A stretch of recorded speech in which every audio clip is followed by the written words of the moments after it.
പിള്ള മക്കൾക്ക് ഉപദേശം കൊടുത്തപ്പോൾ ആര്യൻ അതൊക്കെ ഫോണിൽ റെക്കോർഡ് ചെയ്ത് വെച്ചു. ആരുടെയും ഒരു രോമത്തിൽ പോലും തൊടാൻ തനിക്കോ തൻ്റെ മക്കൾക്കോ കഴിയില്ല പിള്ളേ. തൻ്റെ 16 അടിയന്തരത്തിനുള്ള സദ്യ ഞാൻ തന്നെ ഉണ്ടാക്കും. ആര്യൻ അതും പറഞ്ഞ് സൈഡിലൂടെ തന്നെ ഇറങ്ങി കാറിനടുത്തേക്ക് പോയി. മാസങ്ങൾ കടന്നുപോയി. ഗൗരിയുടെ 7ാം മാസത്തെ ചടങ്ങ് നടത്തി മേലിടത്തേക്കാണ് കൊണ്ടുപോയത്. അത് ആര്യൻ്റെ നിർബന്ധമായിരുന്നു. കോവിലകത്ത് ഗൗരി ഒരിക്കലും സേഫല്ലെന്ന് ആര്യൻ അർജുനോട് പറഞ്ഞു. കാർത്തികയിടയ്ക്ക് ദേവിയെ വന്ന് നോക്കിയിട്ട് പോയിട്ടും ഗൗരിയെ നോക്കിയില്ല. അവൾക്കത് നല്ല വേദന തോന്നി. പക്ഷേ അംബിക അവളുടെ കൂടെ തന്നെ ഉണ്ടായിരുന്നു. ഗൗരിക്ക് 7ാം മാസവും ദേവിക്ക് 5ാം മാസവും കഴിഞ്ഞു. ഒരു ദിവസം ഓടിക്കുതിച്ച് ഓഫീസിൽ കയറി വരികയായിരുന്നു ആര്യൻ. ക്യാബിൻ തുറന്ന് കയറിയപ്പോൾ അർജുനും ധനനും വലിയ എന്തോ ചർച്ചയിലായിരുന്നു. അവർ ആര്യനെ പകപ്പോടെ നോക്കി. ആര്യൻ കുറേ വെള്ളമെടുത്ത് കുടിച്ച് അർജുനെ നോക്കി. എന്താ ആര്യ, എന്തു പറ്റി? ഇന്ന് നീ കോവിലത്തേക്ക് പോകരുത്. വഴിയിൽ നിന്നെ കാത്ത് അപകടമുണ്ട്. ഗൗരി എവിടെയാണെന്ന് അവർ അന്വേഷിക്കുകയാണ്. വരട്ടെ ആര്യ, ഇന്നുകൊണ്ട് എല്ലാം ഞാൻ അവസാനിപ്പിക്കുന്നുണ്ട്. ഗൗരി മേലിടത്താണെന്ന് ആരും മറന്നുപോയോ? അവിടെ കയറാൻ ഒരുത്തിനും ധൈര്യപ്പെടില്ല, ധനൻ ഉറപ്പോടെ പറഞ്ഞു. പക്ഷെ ഗൗരിക്ക് ഇന്നാണ് ചെക്കപ്പ്, നിങ്ങളത് മറന്നോ? ആര്യരുടെ ചോദ്യത്തിൽ ഇരുവരും ഞെട്ടി. ഇന്ന് ഗൗരി പുറത്തിറങ്ങരുത്. ഹോസ്പിറ്റലിൽ പോലും അവരുടെ ആളുകളുണ്ടാവും. തട്ടിക്കൊണ്ടുപോകൽ, കൊല, അതാണ് ഉദ്ദേശം. അർജുൻ പെട്ടെന്ന് ഫോണെടുത്ത് ഗൗരിയെ വിളിച്ചു. പക്ഷേ അവർ ഹോസ്പിറ്റലിൽ എത്തിയെന്ന് പറഞ്ഞപ്പോൾ അർജുൻ തളർന്നുപോയി. അവർ ഹോസ്പിറ്റലിൽ എത്തിയെന്ന്? അർജുൻ, വേഗം വാ, ഇപ്പം തന്നെ ഹോസ്പിറ്റലിൽ ഇൻഫോം ചെയ്യൂ. പോലീസിനെ ഇടപെടുത്തിയാൽ അത് കൂടുതൽ അപകടമാണ്. CI അവരുടെ ആളാണ്, ആര്യൻ ഓർമ്മിപ്പിച്ചു. നിങ്ങൾ രണ്ടുപേരും ഹോസ്പിറ്റലിൽ പോകണം, ഞാൻ പിന്നാലെ ഉണ്ടാവും. കഴിവതും ഹോസ്പിറ്റലിനുള്ളിൽ തന്നെ അവരോട് ഇരിക്കാൻ പറയണം. നിങ്ങൾ എത്തിയതിനു ശേഷം മാത്രമേ അവർ പുറത്തിറങ്ങാവൂ, ആര്യൻ പറഞ്ഞു. അർജുനും ധനും വേഗം ഹോസ്പിറ്റലിലേക്ക് തിരിച്ചു. അവരുടെ തൊട്ടു പിന്നാലെ കാറിൽ ആര്യനും പിന്തുടർന്നു. ഗൗരി ചെക്കപ്പ് കഴിഞ്ഞിറങ്ങാറായിരുന്നു. പോകാൻ നേരം അർജുനും ധനനും അവിടെ എത്തി. ഗൗരി, പറയുന്നത് ശ്രദ്ധയോടെ കേൾക്കണം. നിങ്ങൾ ഇതിൽ വേണം പോകാൻ വീട്ടിലേക്ക്. ഇങ്ങോട്ടൊന്നും പറയരുത്. മിനി ആംബുലൻസ് നോക്കി അർജുൻ പറഞ്ഞപ്പോൾ ഗൗരി ഒന്നും മനസ്സിലാകാതെ അവനെ നോക്കി. അർജുൻ അവളുടെ കയ്യിൽ കൈ ചേർത്ത് അവളെ നോക്കി. ഗൗരി, എനിക്ക് നിങ്ങളെ രണ്ടുപേരെയും വേണം. അതുകൊണ്ടാണ് പറയുന്നത്. ടീച്ചറമ്മയും കൂട്ടി ഇതിൽ തിരിച്ചു പോകണം. പോയിക്കോ. അവളെ ഒന്നും പറയാൻ അനുവദിക്കാതെ അർജുൻ അവളെയും അംബികയും ആംബുലൻസിലേക്ക് കയറ്റിവിട്ടു. ഹോസ്പിറ്റലിൻ്റെ പുറത്ത് അവരെയും കാത്തു നിന്നവർ ആംബുലൻസിൽ പോകുന്നത് ഗൗരിയാണെന്നറിയാതെ അവൾ വന്ന വണ്ടിയെയും നോക്കി നിന്നു. 10 മിനിറ്റ് കഴിഞ്ഞ് ആ വണ്ടി ഓടിച്ചത് ഹോസ്പിറ്റലിന് പുറത്തിറങ്ങി ധനനായിരുന്നു. കാത്തുനിന്നവർ ആ വണ്ടിക്ക് പുറകെ വെച്ച് പിടിച്ചു. ധനൻ ഗൂഢമായ ചിരിയോടെ ഫോളോ ചെയ്യുന്നവരെ നോക്കി ചിരിച്ചു. പുറത്ത് കാത്തുനിന്നവർ ആ കാറിന് പിന്നാലെ പാഞ്ഞു. ധനൻ നേരെ പോയത് കോവിലകത്തിൻ്റെ ഗോഡൌണിലേക്കായിരുന്നു. അർജുനെ ഫോളോ ചെയ്തെത്തിയവരും അവിടെ ഉണ്ടായിരുന്നു. കനത്ത ഇരുട്ടിൽ നിശബ്ദത കീറി മുറിച്ചുകൊണ്ട് ചേറാട്ടുപിള്ളയുടെ ശബ്ദം മുഴങ്ങിക്കേട്ടു. അർജുന, മതിയാക്കാൻ നിനക്ക്. നിന്റെ ഭാര്യയും കുഞ്ഞും, അവരോടൊപ്പം നിനക്കും നിന്റെ അച്ഛനും അമ്മയുടെയും അടുത്തേക്ക് പോകാം. ഇരുട്ടിൽ നിന്നും പിള്ളയുടെ ശബ്ദം ഉയർന്നപ്പോൾ അവിടെ ആകെ പ്രകാശം പടർന്നിരുന്നു. പിള്ളയുടെ കിങ്കരന്മാർ ഗൗരിയുണ്ടെന്ന് കരുതിയ കാറിന്റെ ഡോർ തുറന്നതും അതിലൊരുവൻ പിന്നിലേക്ക് മലിച്ചു വീണു. കാറിൽ നിന്നും ചാടിക്കേറി കയ്യിലെ പൊടി തട്ടിക്കളഞ്ഞുകൊണ്ട് മുണ്ടുമടക്കി കുത്തിക്കൊണ്ട് നിൽക്കുന്നവനെ കണ്ട് പിള്ളയടക്കം എല്ലാവരും തുറച്ചു നോക്കി. സോറി അപ്പൂപ്പ, നിങ്ങളുടെ പ്ലാൻ ചെറുതായിട്ടൊന്ന് മാറ്റി, കണ്ണിറുക്കിക്കൊണ്ട് പറയുന്ന ധനനെ കണ്ട് പിള്ള പല്ല് കടിച്ചു. നീയാണല്ലേ ധനഞ്ജയൻ, യുദ്ധഭൂമിയിലെ വീരയോദ്ധാവ്. കയ്യിൽ ഗാന്ധീവമൊന്നും ഇല്ലല്ലോ പാണ്ഡുപുത്ര. ഗാന്ധീവം ഞാൻ പുതുക്കി പണിയാൻ കൊടുത്തേക്കോ ശകുനിയമാവ.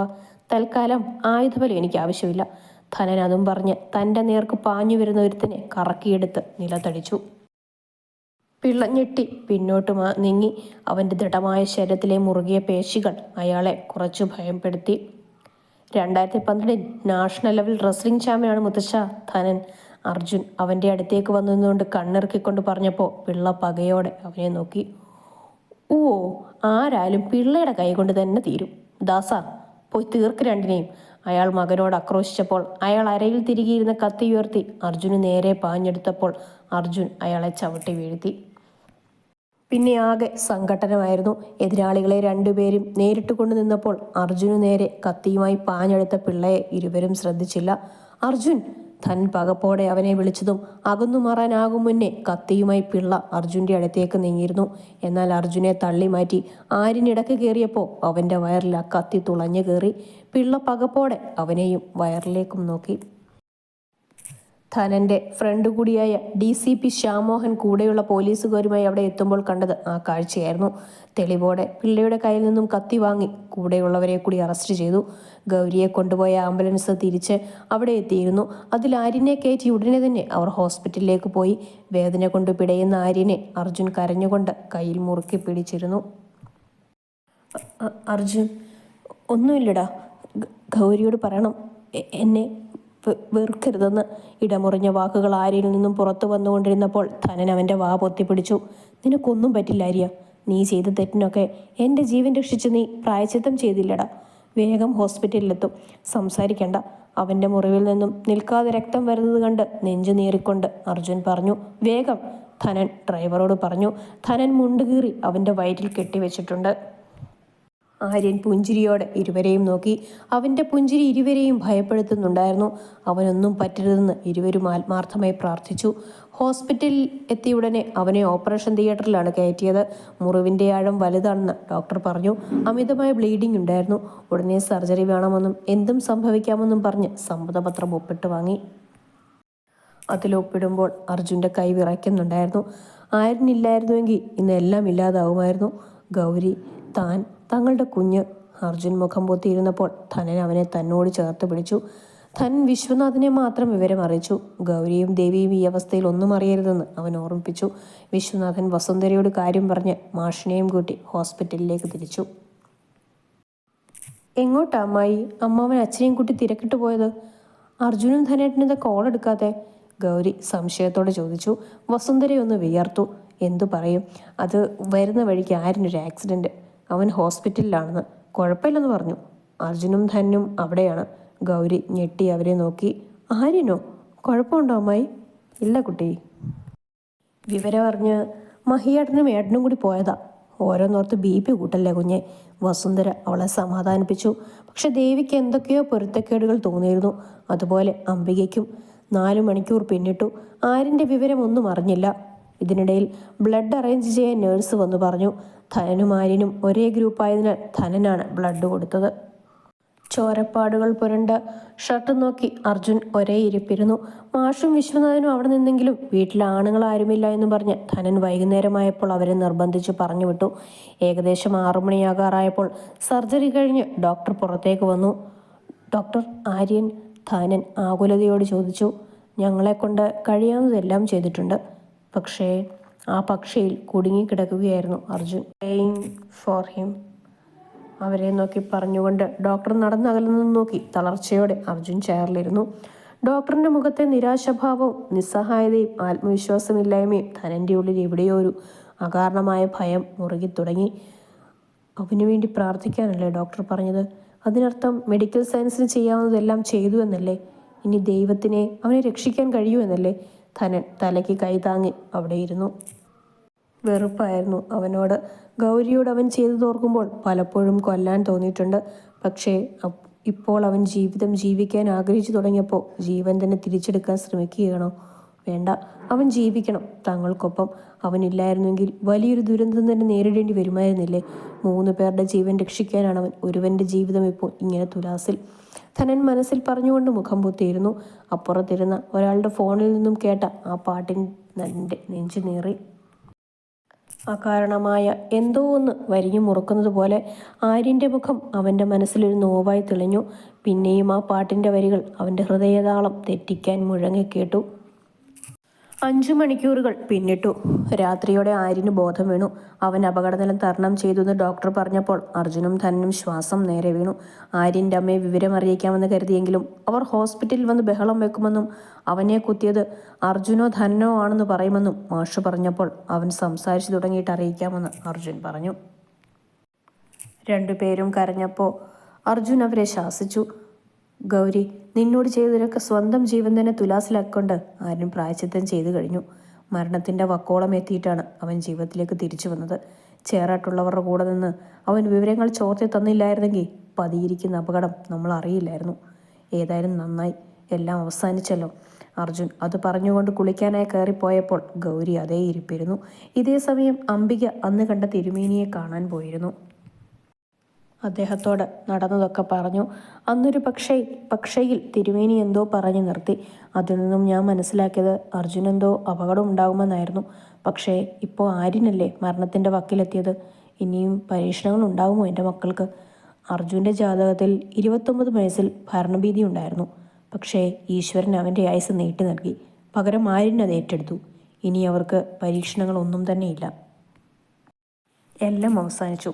അത്തം നക്ഷത്രക്കാരനും പൂയ നക്ഷത്രക്കാരനും കാവൽക്കാരായി.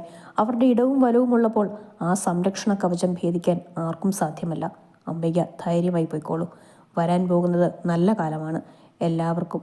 തിരുമേനി അങ്ങനെ പറഞ്ഞപ്പോൾ അംബിക മനസ്സ് നിറഞ്ഞ് അവിടെ നിന്ന് ഇറങ്ങി. ദിവസങ്ങൾ കടന്നുപോയി. ആര്യനെ ഡിസ്ചാർജ് ചെയ്ത് മേലേടത്തേക്കാണ് കൊണ്ടുവന്നത്. അവനു വേണ്ടി മുറി പ്രത്യേകം ഒരുക്കിയിരുന്നു.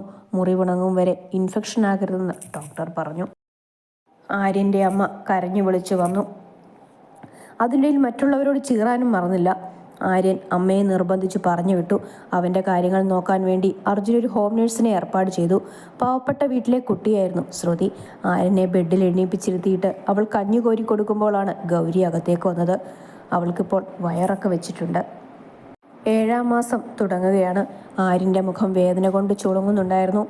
ഞാൻ കൊടുക്കാം, ശ്രുതി പൊയ്ക്കോ, ഗൗരി പുഞ്ചിരിയോടെ പറഞ്ഞപ്പോൾ ശ്രുതി തലകുലുക്കി കഞ്ഞി അവളുടെ കയ്യിൽ കൊടുത്തിട്ട് പോയി. ആര്യൻ അവളുടെ വീർത്ത വയറിലേക്ക് നോക്കി. എന്തിനാ ഗൗരി? ഞാൻ കുടിച്ചേനെയല്ലോ. വയറും താങ്ങി ഇവിടെ വന്നത്? ആര്യൻ വല്ലായ്മയോട് ചോദിച്ചു. ഗൗരി ഒന്ന് പുഞ്ചിരിച്ചുകൊണ്ട് അവൻ്റെ അടുത്തായി ഇരുന്നു. ഞാൻ നിന്നോട് ഒരുപാട് തെറ്റുകൾ ചെയ്തിട്ടുണ്ട് ഗൗരി. അതൊക്കെ കഴിഞ്ഞു പോയില്ലേ?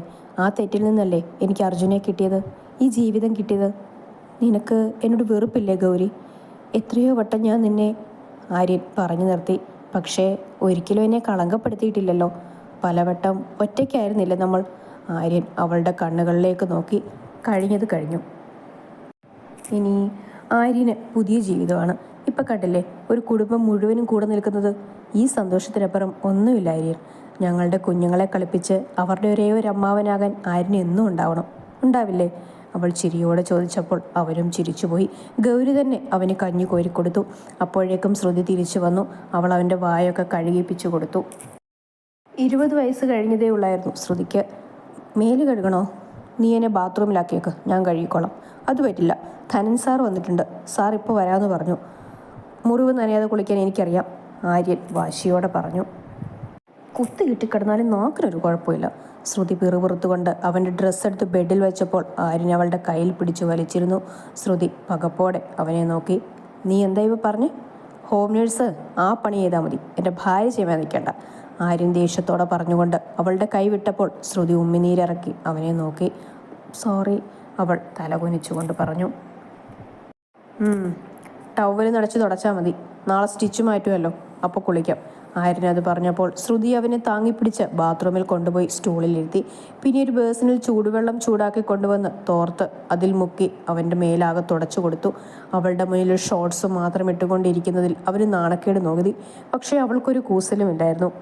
ഇനി നീ പോയിക്കോ, ബാക്കി ഞാൻ ചെയ്തോളാം. സ്റ്റിച്ച് വലിയും ഞാൻ തന്നെ ചെയ്തോളാം. അവൻ അവളെ നോക്കി പല്ല് കടിച്ചു.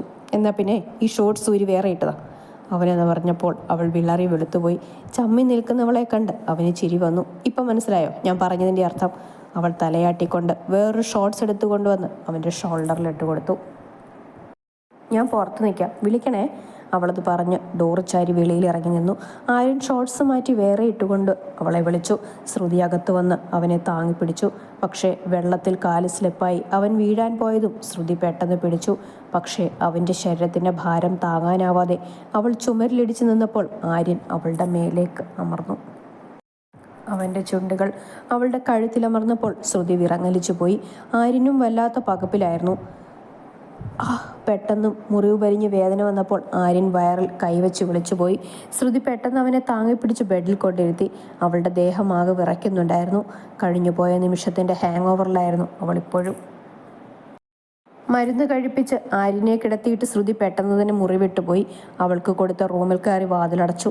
കൈവിരലുകൾ അവൻ്റെ ചുണ്ടുകൾ പതിഞ്ഞ് ഇടത്തേക്ക് പോയി. ഈശ്വര, ജീവിതത്തിൽ ആദ്യമായിട്ടാണ് ഇങ്ങനൊരു അനുഭവം. അമ്മയെ അന്വേഷിച്ചാണ് ഏജൻസിയിൽ നിന്ന് കോൾ വന്നത്.